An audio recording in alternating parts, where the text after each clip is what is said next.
The Creative Collective. Collaboration, not competition. We've made it. Episode 10. Episode 10, episode 10. See, what's happened here is, to make it look like we're not recording them all at the same time, you've changed your shirt. But well, first of all, I've referenced it. But second, I'm just wearing the same thing. You see that fourth wall over there?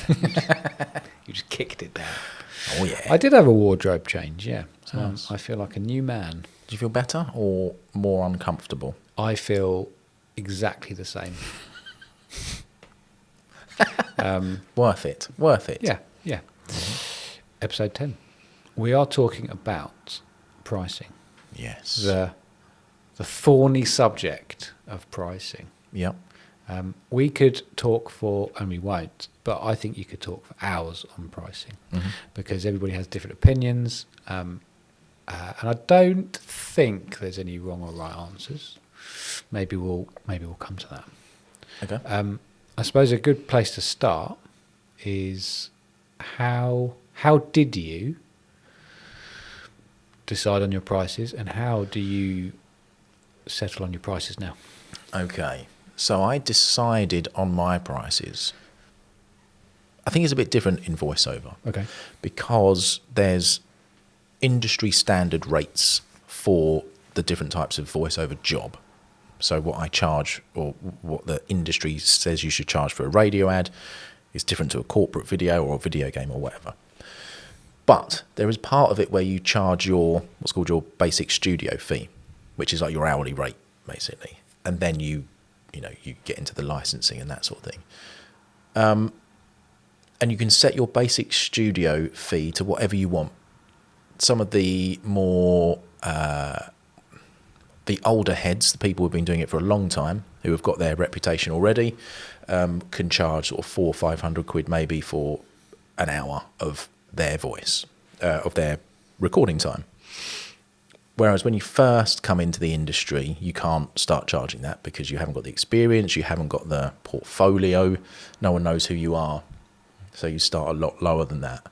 And my basic studio fee to start with was, I thought, well, £100 for an hour still sounds pretty good to me, coming from a salaried job that was not that before that.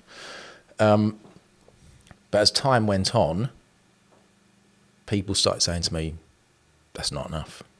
That's not enough. And not just other voiceovers, it was people like video production companies, things like that.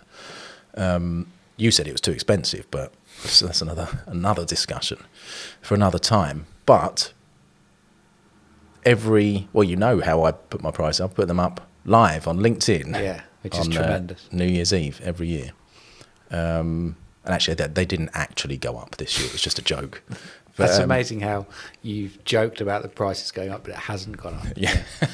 That is whiskers, isn't and it? that was the only year they haven't gone up. So every year since I started, I think I put it up a little bit. So I'm at £200 an hour now for that, which is more in the range of what everyone else charges for voiceover. So I'm in that ballpark. So you're not cheap. Yep. But you're not expensive. Mm-hmm. You are totally in the middle. Yes. Where lots of people say that's the worst place to be. I don't agree with that, by the way. Oh, okay, good. But there's lots We're friends again. There's lots of business moguls who talk about pricing. Like us. Like us, of course.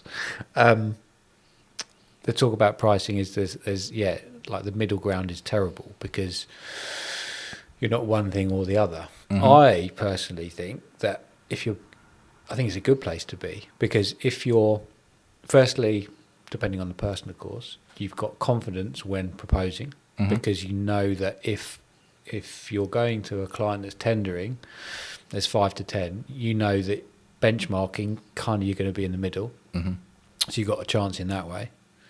And also I think that if you're reasonably priced, then the client is probably going to choose you because of your quality of work or maybe the relationship you have. Yep, that's exactly what I was thinking. If there's 10 VOs all charging £200 an hour, they got to go on skill. Yeah, on the quality of what you're doing. Yeah, I suppose the benefits of being cheap is if you want to run a business that's very cheap but high volume, and you want to be busy all the time. Mm-hmm. The only problem with that, of course, is it's kind of a race to the bottom. Yep. And it actually can obviously affect the whole market.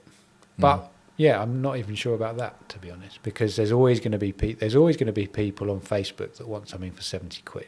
Mm. And do you want to be working with those people anyway? Probably not. Mm-hmm.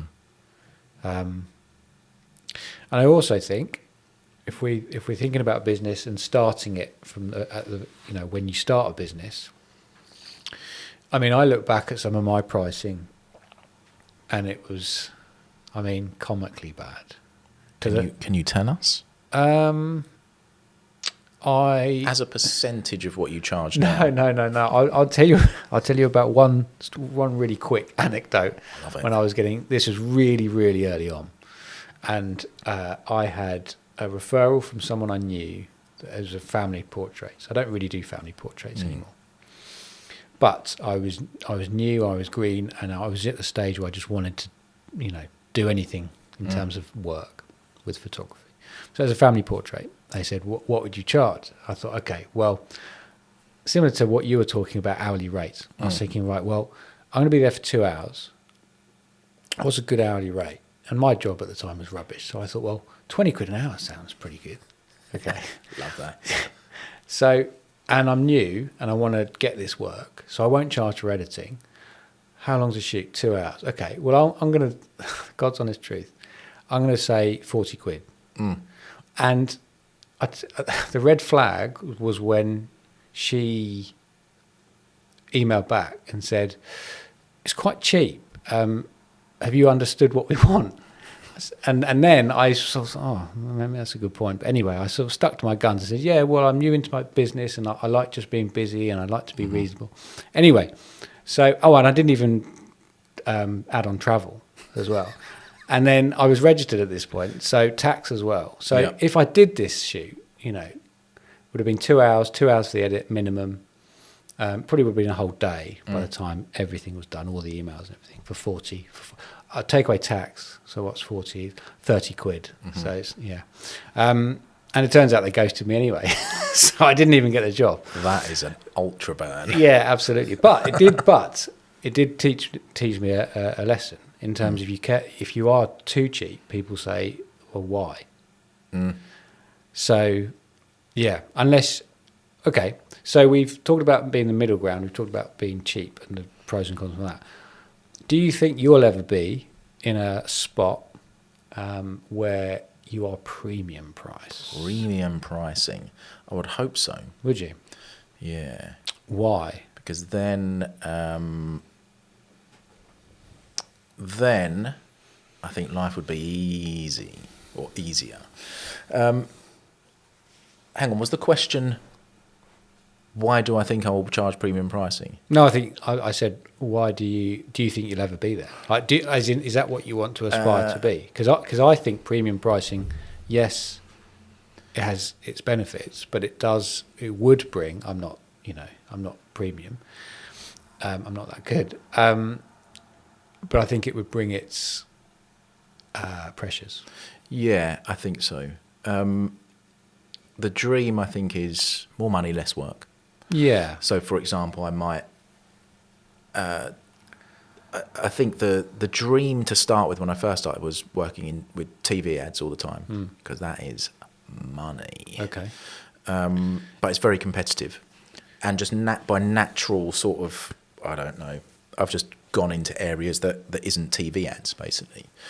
But maybe over the next couple of years, as I'm improving still, getting new contacts, that sort of thing, who knows? I might get into that, more premium areas of voiceover, which would be lovely. It doesn't matter if I don't. My aim isn't to be charging, tens of thousands of pounds per job. It'd be amazing, but that's not. I'm not about the money. No.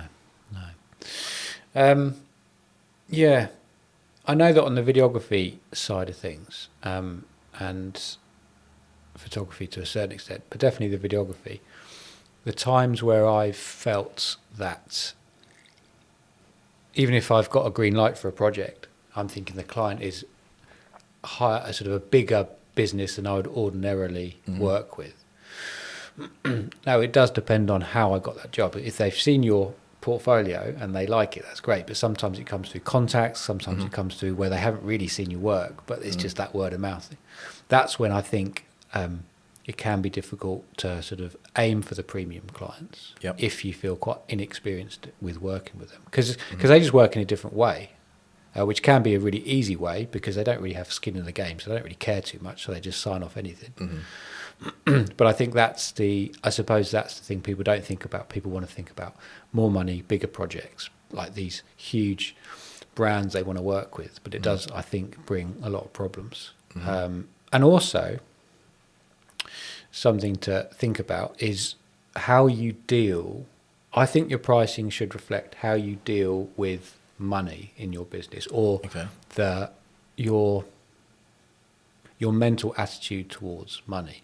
Because if you're going for premium projects all the time, generally speaking, it's going to be amazing months and then probably poor months. Unless you're in that 1% that's really, really busy with premium projects.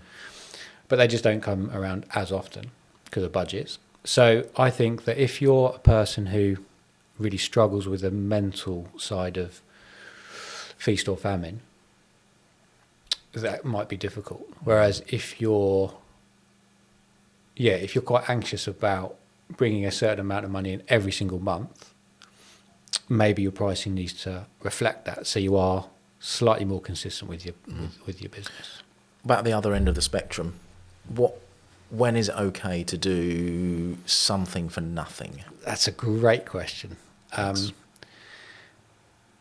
Okay, I'm pretty set on this actually. Okay. Go on. Because lots of people in the creative industry, especially people starting out, they'll sort of tell young people, never, ever, ever work for free. Devalues the industry, blah, de, blah, de, blah. I couldn't agree less. under a couple of circumstances. And I think it's all about context. If someone sees your work and emails you, calls you and says, I'd love to work with you, I love your work, but we don't have a budget. Could you, but we'll give you a shout out on social media, it would be brilliant exposure for you or whatever. That is totally different to you wanting to potentially build a portfolio and you getting hold of someone. And then it's more of a transaction. That's more of a win-win. Yeah. Because I would never, ever phone up an electrician and say, I love the way you do your wiring. I've got do my light bulbs for us. I've got 500 connections on LinkedIn. I'll give you a shout out. I would never do that. But I think it's different if an electrician, this would never happen either, but just say an electrician wanted to work on a certain house or something for their portfolio, it would be a transaction. So I think as long as you're getting something from it, because the work you show is hopefully the work you show is the work that you get. So if you can see it as, well, it's an investment, I don't think there's any problem with that whatsoever. Yeah. So a couple of examples. I think it was last year, a video company got in touch, who I know well enough. I think I'd done a job for them previously. Said, we've got we're doing a charity video. Would you mind doing a voiceover for us for £0? And I thought, well, first of all, it's for charity, which I don't mind doing stuff for charity. And I know them. I know they're not just doing it to be cheeky sort of thing. They want to do a good production, so they want a bit of everything in there, I guess. So I did it. And then 2 weeks later, they sent me a fully paid job. So I think there's ways that you can think, well, actually, it puts me in their good books and reminds them of me and what I do. So for the next job, they might think, we'll give that to Martin because he did us a favour. The other one is talking about, you mentioned about doing something to build a portfolio. So there's I think it's a Kent-based Facebook or Kent-based project-based business Facebook group where there's always, I think it's the same guy, posting in there saying, I'll do your website for free, I'll do your website for free. Okay. What do you think about that? Because to me, it just looks desperate. Yeah. Yeah, if I was a web designer and looking at that, that would probably annoy me. But actually, if I was established, would it? Because the people going after that, and it could help a lot of people out if they're starting their own business and they don't have a budget and things. But it's kind of up to them, isn't it? I mean, from devil's advocate way of looking at it is that he's trying to build a portfolio. Yes, you could argue that it's damaging the industry, but is it really? Because there's enough work to go around. That's an interesting one, though. I'd have to ponder on that. Yes. Yeah. I do like what you were saying about working with a charity, because I think, charity is a really weird one. I think it depends on how big the charity is. If you got an email from Age UK or Christian Aid or whatever, that's totally different, because you can look on Companies House and look at the turnover, and there would be a marketing budget, and everybody in that charity is working for a wage, and the CEO is probably on £1 million. So it does depend. But I do like what you said about, I'll do that if you can keep me in mind for projects that have a budget behind it. So that's a really nice way of looking at it. And you're doing your bit as well. Yep. I think that is important, in terms of paying it forward and having the pricing. I know lots of businesses that put X amount of their profit to charity every single year. And they kind of price that in to a certain extent. What about, can you talk a bit about putting prices up? How do you approach that? Because I know you did something recently with a certain sort of tactic in mind. Yeah. So I worked backwards, basically, from what I felt I needed to earn. In my business, I have no real, at the moment, it could change. That's the lovely thing about business, it can all change. But I have no real growth. I don't really have a growth mindset in terms of wanting to have scale to staff. I like, if I'm on a project with 2 or 3 people, I love outsourcing, but still project managing, I love that side of things. But I have no real sort of goals in terms of staff or scaling. But what I do have is I have a benchmark of earnings that I feel I need to earn that pays for my lifestyle. And that's not a huge lifestyle. That's like a holiday a year. It's meals out. It's being comfortable, essentially. And if I can hit that, that's great. So I reverse engineer everything back from that. So I know how many shoots I need per year and the price that I need per shoot. And what that does, it just keeps you really, really focused. The other thing that does is that if you're fully booked 1 month or 2 or 3 months, I know, okay, well, I've hit that, so I can put my prices up now. Because the market is telling me that my pricing is fair. And it won't be a huge jump, but it may be 10%. And then I'll see where I am there. Or has there been a massive drop-off? Or am I still getting work in? If I'm still getting work in and then I'm fully booked, okay, another 10%. And then it scales, but then you can just scale it back as well. Yeah.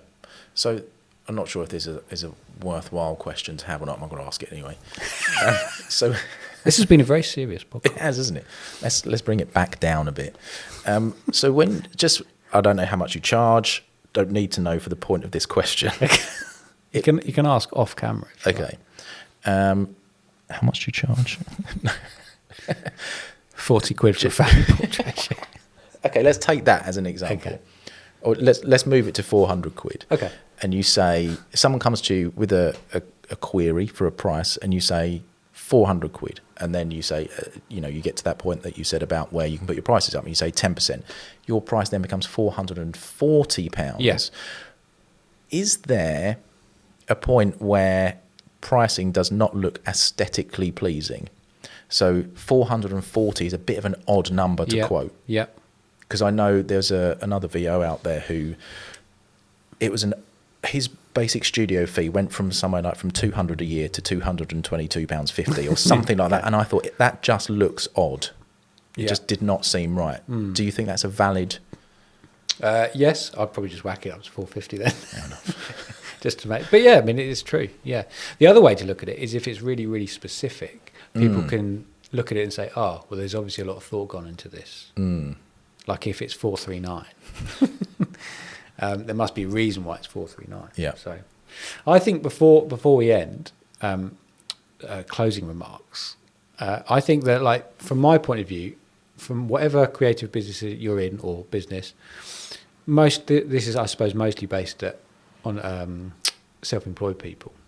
I think the main thing with pricing is context is everything, of course, but the main thing with pricing is, the way I've always looked at it, is when you're proposing or quoting, if you get the green light, you want to be pleased.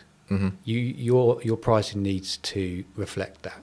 And if you get an email back saying, yeah, we'd love to go ahead, and you think, oh, that's annoying, you should have charged more, you haven't priced that correctly.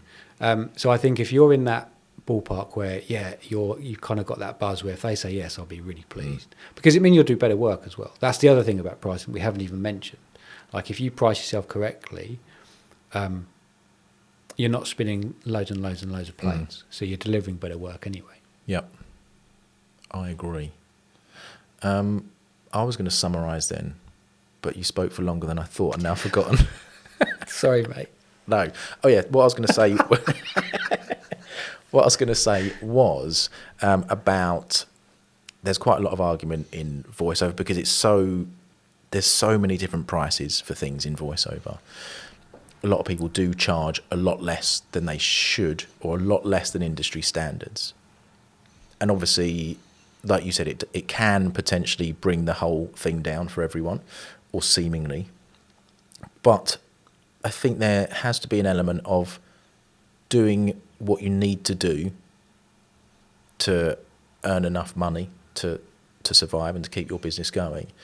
And if that is charging a bit less than some people so that you get the jobs, it's your business. Yeah. You know, it's no one else's. Yeah. And I think that's all I wanted to say on that. Well, I think that's an excellent place. We went over time. Shame we weren't recording.